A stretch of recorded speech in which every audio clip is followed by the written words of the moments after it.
What's going on, Sunbelt fans? My name is Dominic Cressetto, the host of the Sunbelt Syndicate podcast. We will review the week that was, or the past 2 weeks, and look forward to the week ahead in Sunbelt football, basketball, and baseball all year long. Follow on the social platforms, including YouTube, Facebook, Instagram, Twitter, TikTok. Support the Patreon page if you feel so inclined. I would appreciate it. Jumping into the B3, or the Belt Baseball Beginner, as we call it. We're looking at week 9 right here. We'll go over some of the scores from the previous week, where these teams sit currently, who they've played lately, and we'll once again look at the other conferences to compare where the Sunbelt probably sits nationally. To be honest with you and give you the short version, it's probably about the same spot they were the last time we looked, but some of the teams' records and winning percentages have changed, so we'll at least give an update on that and just have a better comparison now that we're about 2 weeks further away from the last time we kind of looked at that. So to start it off, we're going to give some recognition to Coastal Carolina, who is ranked in the top 25, coming in at number 17. This past week, they did go 1-1 overall, but the split was with number 14 Campbell. The Campbells, the only team in Division I sports, nicknamed the Camels, are a pretty good baseball team, right? And they have been pretty good over the last several years, so splitting with them isn't too bad. The scores were almost flipped pretty consistently.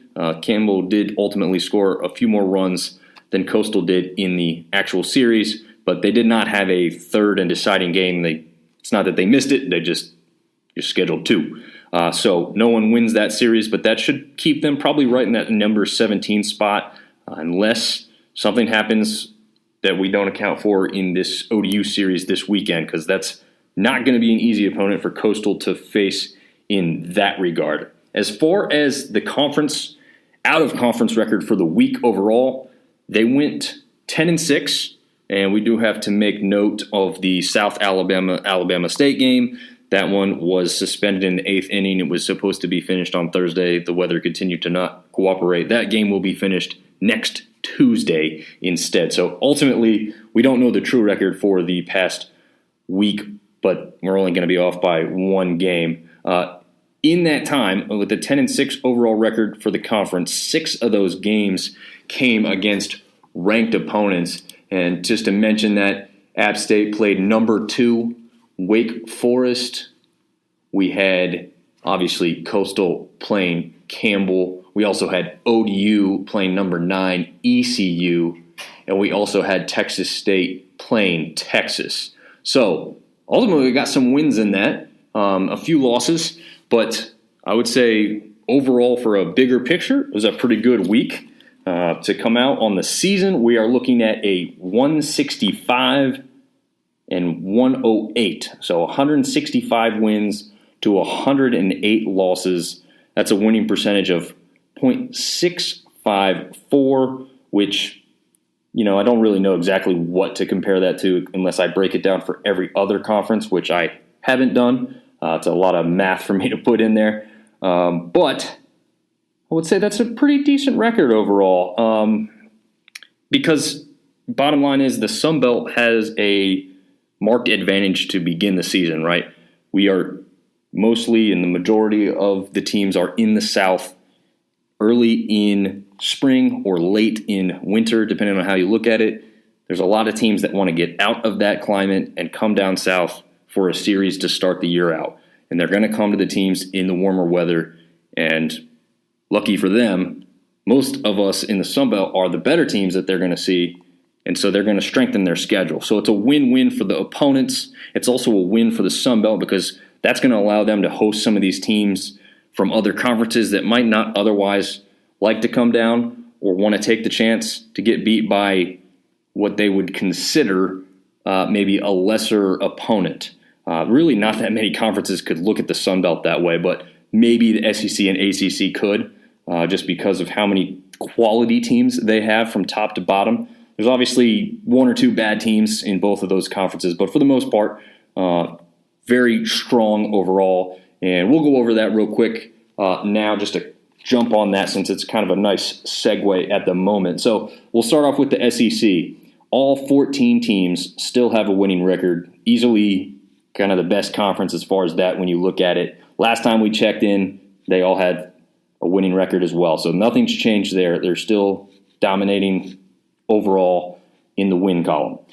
They had 8 teams with 20 or more wins. Last time we looked, they now have 11 teams. So they really haven't jumped up any astronomical number there in that regard. But obviously, they do keep winning. So for that reason, SEC still sits atop of this list for me pretty easily. The ACC comes in at number 2, just as they did last time. Again, same amount of teams with a winning record, 12 teams for them. And then they had 3 teams with 20 or more wins last time. Now they have 10 teams with 20 or more, and they actually have 1 team in Virginia with 30 wins on the season. In Virginia, ranked up there at number 7 nationally at the moment, probably large part because of those 30 wins.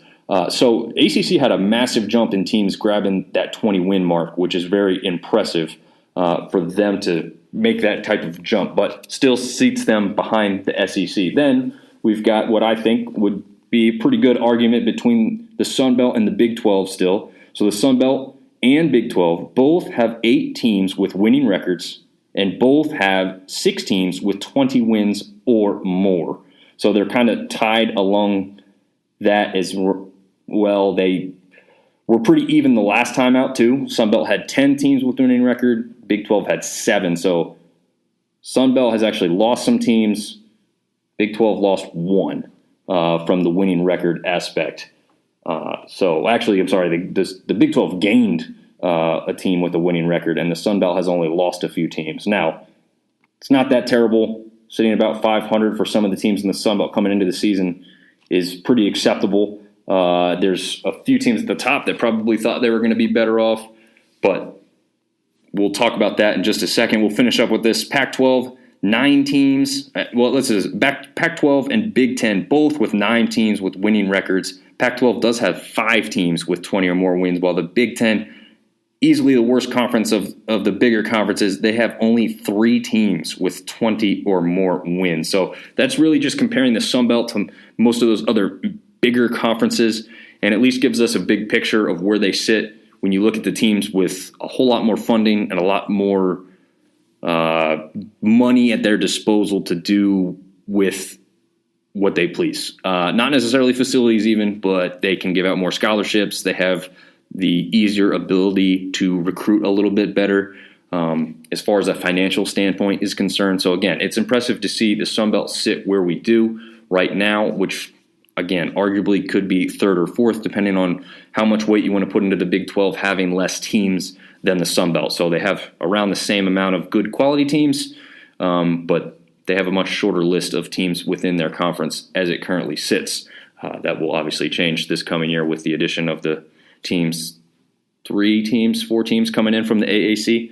But I don't think that's going to bring a whole lot more power to their baseball aspect.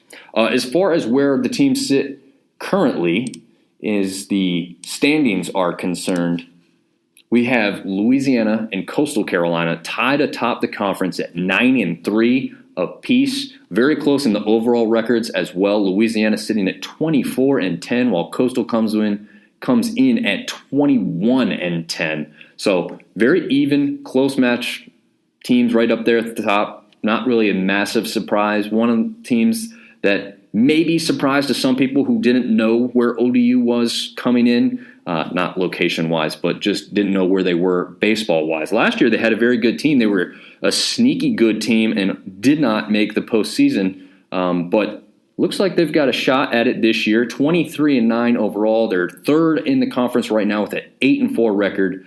So they're sitting in pretty good position, but they have lost their last 2 games, so they will have to switch that up. And as we mentioned, they do match up with Coastal Carolina this weekend, which will not be easy. However, those games will be in Norfolk, Virginia, and that should give ODU at least a pretty good chance to probably take maybe one of that series. But it's not going to be easy. But I think they can look at that as a pretty decent series if they can go and win at least one. Coastal Carolina is a very good baseball team, as we all know. They've been very good ever since winning the national title. They've always been in the conversation. So for them to go up to ODU, I think ODU would be in their heart of hearts, pretty honest with themselves and say if they could take one and do it in impressive fashion, possibly because they're at home, they might be okay with that because schedule probably only gets a little bit easier after that. Coastal is one of the best teams in this conference and has been for many years. So if they could take care of business, I think they could be right where they want to be, even if they technically lose the series overall. Enough time spent on that series individually. Jumping back into the standings, we're looking at Southern Miss, 7-5, sitting in fourth place all by themselves. 19-12 overall. I'd say most Southern Miss fans not happy with that record at all. Not loving the fact that they've already lost 5 conference games, just sitting 2 games above 500 within the conference. Probably not where a lot of them thought they would be at this point of the season. But really, if you look at it, still not a bad season. They're 1 win away from 20 wins. I would say they're likely to get that as they match up with JMU this weekend.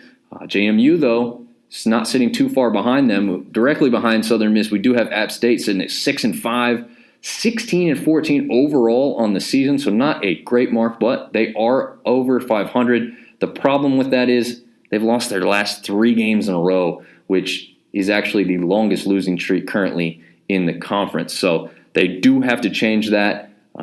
They will hope to do so this weekend as they match up against Georgia Southern, but that one will not be an easy one for them to take care of because they're going to have to travel down to Statesboro for 3 games there. So then we will mention James Madison, 5-5 coming in there by themselves right at 500, but they have a 20-12 overall mark for the season. So overall, sitting pretty well. Just don't have the strength of schedule that some of the other teams have, so they're not getting as much credit for those 20 wins as some of the other teams towards the top, such as ODU, Coastal Carolina, and Louisiana. So JMU, a little bit weaker out-of-conference opponents up there in that Virginia area for them. But they have played a few good teams, so we do have to give them credit in that regard. And they definitely could surprise some this weekend, but it'll be a tough task to take down Southern Miss in that series. Then we have 3 teams tied at 6-6. That would be Troy, Texas State, and Georgia Southern.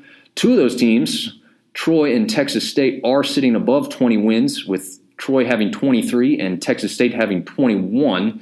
And obviously Texas State having taken one from Texas earlier this week feels pretty good about their season overall right now, but they've really got to improve that conference mark. I think you look at their overall record being 21-13, and a lot of people would have probably assumed that they were one of the better teams in the conference. And if you look at the eye test, I would say that's absolutely accurate. But unfortunately for them, they are sitting just at that 500 record. So they must improve that if they hope to reach the postseason and go on a little run here. They haven't yet really done that. So they need to string together some wins. Georgia Southern, as we mentioned, is facing App State this weekend. A 3-game sweep there would put them at 9-6 in the conference and get them just under that 20-win mark for the season. Be a big boost to them. Obviously, App State is going to do everything they can to prevent that and consider themselves still higher up in those standings overall. But again, that's going to be a tough series. Those 2 schools, 2 teams, obviously don't like each other. It doesn't matter what sport it is. It's not one that anybody wants to lose to one another. So that's going to be kind of a tough test there. Troy, again, this is a team, it's had some big wins, but some surprising losses. So they're kind of sitting right where I guess you'd say you would expect them to with how their performances have gone this year. But when they've looked good, they've looked really good. So if they can get into a streak here, they're going to jump up into those standings pretty quickly because they're 23-11 overall for the season. But again, just sitting, just like Texas State, really, sitting at that 6-6 market in conference. So they're really going to have to improve that if they want to keep going and reach that postseason as well. Underneath them, we've got Georgia State and South Alabama, both sitting at 5-7 apiece. Pretty consistent there, as well as the overall records for both teams. Just 1 game separates them, but their winning percentage is almost identical. 16-7 for Georgia State and 15-17 for South Alabama. So both of those teams need to jump up a little bit if they want to claim, some kind of better hope for any kind of jump up in the conference. South Alabama has ULM this weekend, and then you've got Georgia State playing Arkansas State. So that's a good chance for Georgia State to to make that change and jump up there in the standings as Arkansas State remains down there at the bottom. Those are the bottom 3 teams. Actually, let's just mention all 3 at once. They're all sitting at 8 losses apiece in the conference, but they do go down in win total. So Marshall has 4, ULM has 3, Arkansas State sitting at just 2 conference wins. It's unfortunate for Arkansas State team because they put together some really solid performances, just can't close out some of those games at the very end. So it'd be interesting to see if Arkansas State can turn a few of those into victories. I still don't see them climbing out of the basement too much. Maybe they can hope to jump up above ULM and Marshall if they get on a streak here. And while we're mentioning these bottom 3 teams, a little trivia question for those of you that are still listening along. Just ask yourself this question. Right now, currently, who has the longest winning streak in the conference? Not overall for the whole season, just right now at this very moment, who has the longest winning streak? You got a team picked out? Because the answer is going to surprise you. ULM currently has the longest winning streak in the conference at 3 games. Now, that's not going to blow anybody away. It's not 6 games. It's not 9 games. But regardless, we've got a team that's won 3 games straight, and that team is sitting at second to last in the conference. So when you think about that and say that out loud, it's kind of a weird thing to say. And that's not necessarily the best quality opponents to have beat. You know, they did beat App State 2 games in Boone, which was a little bit of a surprise. Actually, I'd say it's a pretty large surprise, especially since they did it on the road after not being a great team so far yet this season. So credit to them for that, and they kept it rolling along with the out-of-conference victory over La Tech, which obviously is very important for both Louisiana and Monroe to beat that team over there at La Tech, because for those that haven't been following along and maybe don't know this as well, especially the newer members of the conference, those schools do not like each other. They do not care for each other. They do not want to share a conference. They don't want to share any notoriety or recognition with one another. So very interesting aspect there, and we'll see how that continues to play out. But it's been fun to watch on Twitter and the social media when they jaw at each other, and it's what makes sports fun, right? This is what makes this conference fun, even though they're not in the conference. Is such a regional rivalry that you're going to see those teams play each other often enough where it becomes more fun to hear that. So, again, going over the matchups for this weekend, Arkansas State, Georgia State, I'd expect Georgia State to take that one, but put a fight up by Arkansas State. I really think the Red Wolves have a chance to steal at least 1 or 2 in that series, really, and maybe even surprise Georgia State. But Georgia State is playing there at home in Atlanta, so I am going to favor them in that one. Then we've got Coastal and ODU going for 3 straight, again, up in Norfolk. I would think that Coastal takes that series very possibly a 3-game sweep, but ODU's going to put up a fight. They've got some real talent at the hitting, at the batting positions. I guess I don't know how you say that. So they've got some talented hitters. How about that? Let's fix that. The talented hitters on ODU's team. So I think ODU, especially playing at home, could steal one. I'll go ahead and favor Coastal 2-1 in that series. App State, Georgia Southern, man, I don't know what to think of this. App State fan myself. I'm sure most of you know that by now. But you can't drop games to ULM at home. Now, this one gets them back on the road. They did go on the road and beat Louisiana. Could they do the same type of thing here against Georgia Southern? Georgia Southern hasn't been overly impressive as of late, but they did beat Jacksonville in their last game, which Jacksonville is a 22-win team on the season, so no slouch there. I'm going to favor Georgia Southern at home and say they win the series 2-1. I think App State rebounds slightly, but I'm going to go with the home team taking the series victory ultimately in that one. Louisiana matches up with Troy. This one in Lafayette. For that reason, I'm going to say Louisiana stays pretty hot. Although staying hot is kind of a hard thing to say. They did drop their last game to Southeastern Louisiana, which they didn't like. But I think that might propel them to focus better, get back to some of the basics, I guess you could say. Not that they've been horrible at that. Southeastern Louisiana probably is a little bit better of a team than their conference or their record shows overall. So we'll see what happens there, but I'm going to favor Louisiana, and I'm going to go ahead and say they get the sweep and really stay atop the conference standings after that series. Texas State going against Marshall. Again, I'm San Marcos down there. I just don't see Marshall winning any of these games. I'm going to favor Texas State in a 3-game sweep in that one. South Alabama, ULM. Interesting. We just mentioned ULM, longest winning streak in the conference as of right now. But South Alabama kind of had a weird week. Didn't even get to finish one game like we mentioned. They're going to finish that game next week. So it's hard to say exactly where South Alabama sits with a long layoff. Because this is in Monroe, I'm going to favor Monroe to continue on a little bit of a streak here. But I do favor South Alabama. I think probably overall they're still a better team than ULM. So I'm going to say ULM wins the series 2-1, but South Alabama steals one. And they may steal that one game pretty comfortably. We'll see how that goes. And then Southern Miss against JMU. Well, Southern Miss is going to be hosting that one at the Pete Taylor Park. I don't see any reason to favor JMU in any of those games. However, JMU's had some decent games.